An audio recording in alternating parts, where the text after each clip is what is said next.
ng pagkagandang pagpakilala ng ating maguhan, the newly minted ASEC of HUDCC, ASEC VP Fonteveria, and the SHFC consultant, Res Cortez. The OSHDP Chairman, Mr. Giovanni Olivares, OSHDP President, Engineer Jefferson Bonga, and the Chairman of CONCEPT, Dr. Nathaniel Von Encina, the HUDCC Private Sector Representative, Jesus Atencio, and all of the members of the OSHDP. Ladies and gentlemen, good afternoon. And I thank you very much for this opportunity to come and speak before you today. Let me use this event to take this opportunity to update you, private developers of social housing for the poor, on the salient features of the bill creating the Department of Housing and Urban Development. All these three bills seek, and I quote, to address the absence of an adequate and coherent institutional framework that will enable a holistic management of the housing and urban development sector, and to address the weakness of the present setup and define the horizontal and vertical relationship of the department with the other government agencies and LGUs. Number one, cost recovery efforts must be well formulated and implemented.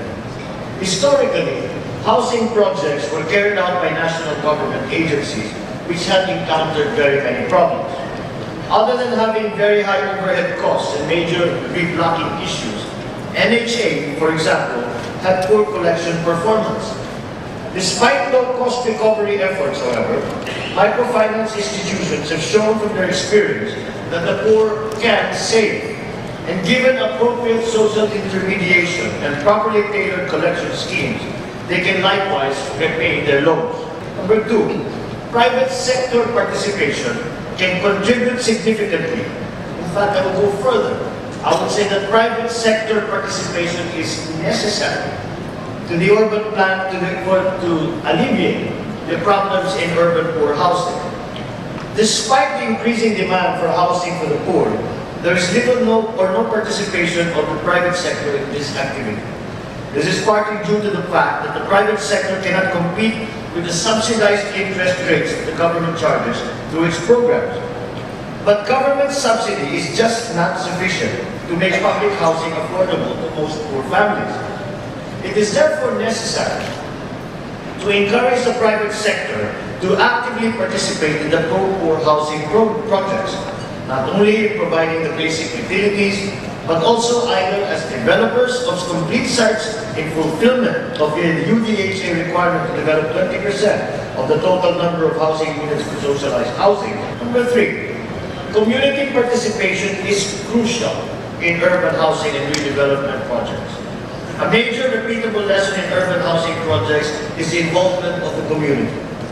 Previous studies, notably the Step Up project of the Philippine Business for Social Progress, have shown that involving community stakeholders not only develops in them a strong sense of ownership, but also strengthens partnership between and among the different stakeholders.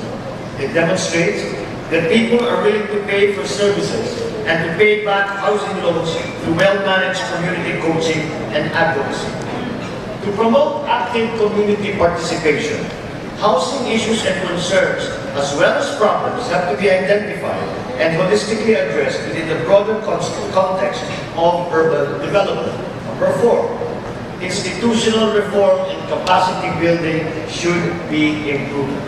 Clarifying and simplifying the institutional responsibilities and public accountabilities of concerned agencies and building their capacities will promote effective assumption of assigned socialized housing functions at various levels of government, most especially at the local government level, thereby improving housing delivery. It will also promote streamlined procedures such as land titling. Housing for the poor are constrained by lengthy and complex processes of land titling, which result in excessive and burdensome transaction costs. what are within the LGUs, because the importance of the LGUs is becoming clearer and clearer as we have this discussion. And if you look at the LGUs and what their capabilities are, siguro the housing board will come under the development officer. My development officer in Ilocos Norte was annoyed. The other development officers that I see are accountants, are engineers, and in all the different professions. But I think there were, in the entire country of the Philippines, there were less than 5 who had any training whatsoever in housing. This mindset needs to be changed, especially in the light of the keen competition for limited local resources and the fact that the private sector, including people's organizations, are better equipped for community organization and mobilization, which is essential to housing for the poor. So it is becoming clearer and clearer that this problem cannot be answered by any single sector, by any single entity. It may have been in the past, especially I harken back to the days of the Ministry of Human Settlements, where it was very much a national effort.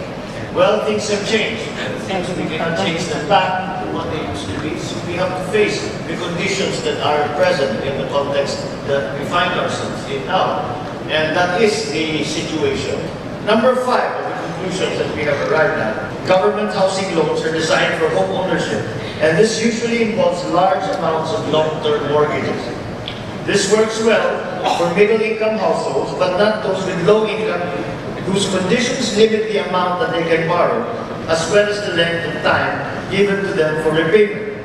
And this is again, there also has been a tendency in the past 4 years for the banking institutions, which we normally look at, such as the rural banks, the cooperative banks, especially low-cost and subsidized housing. They tend to behave less and less as rural banks and co-op banks, and more as commercial banks, which makes it very difficult for the low-income housing to come and to transact business. So the friendliness, quote-unquote, of the financial institutions has come into question. And what the proposals under the new Department of Housing. Number 6, the efforts at the national level often do not meet the needs and preferences of the targeted group. This is because effective programs can only be implemented at the local level. Under a decentralized framework where national agencies and private sector groups, including NGOs, work to support local governments' housing projects for the poor. Support from national government, aside from housing loans, can be in the form of matching grants for land acquisition and site development.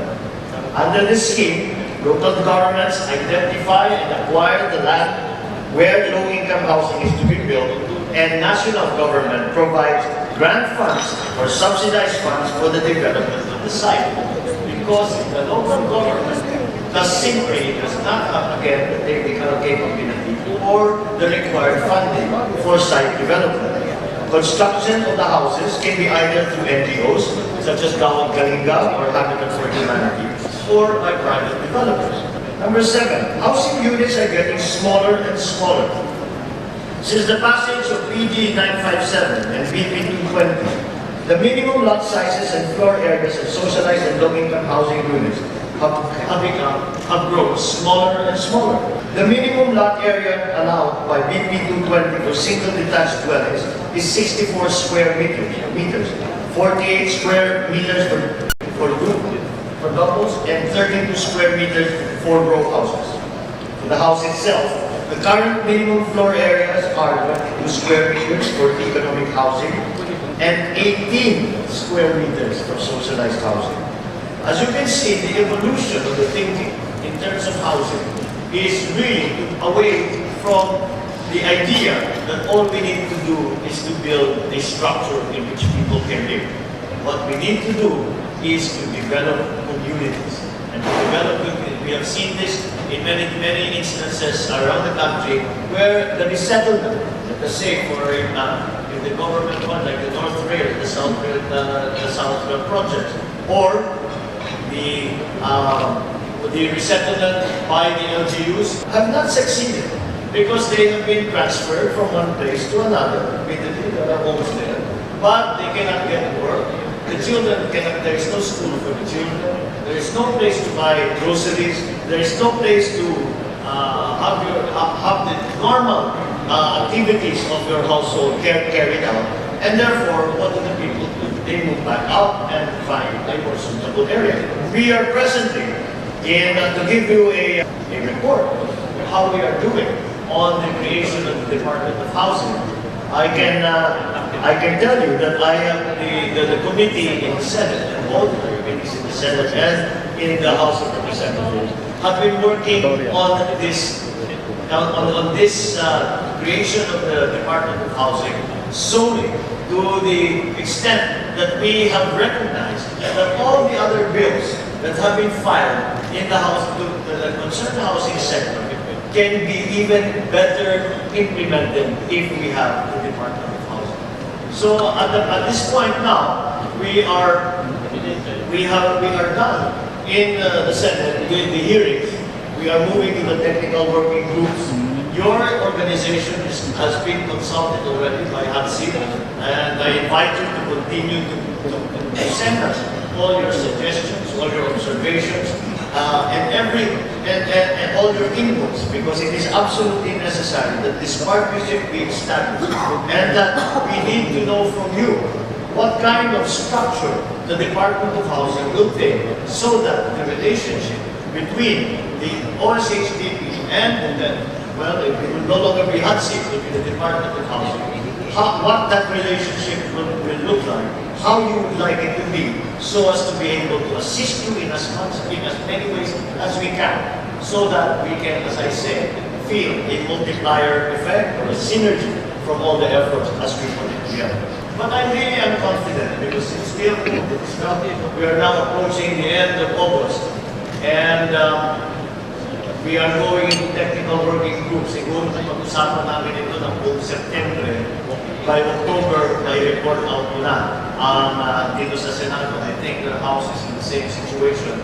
And considering that the creation of the Department of Housing has been included in the LEDA, in our legislative meetings with the President, has been included as a priority bill, then I'm confident that so as soon as we finish it in Congress, that the President will sign it into law, thereby creating the Department of Housing.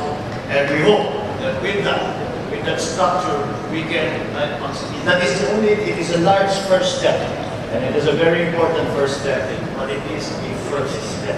From then on, then we will start to formulate strategies on how to handle the relationship between the LGUs, between the NGOs, and most importantly, between the private developers and the government. That is I believe that is the key. That is the key to having a successful housing, a successful housing sector. And by successful, I mean that we can at least show that what's the figure that we are using now is almost 3.5 million in terms of shortfall between demand and supply, and increasing every year.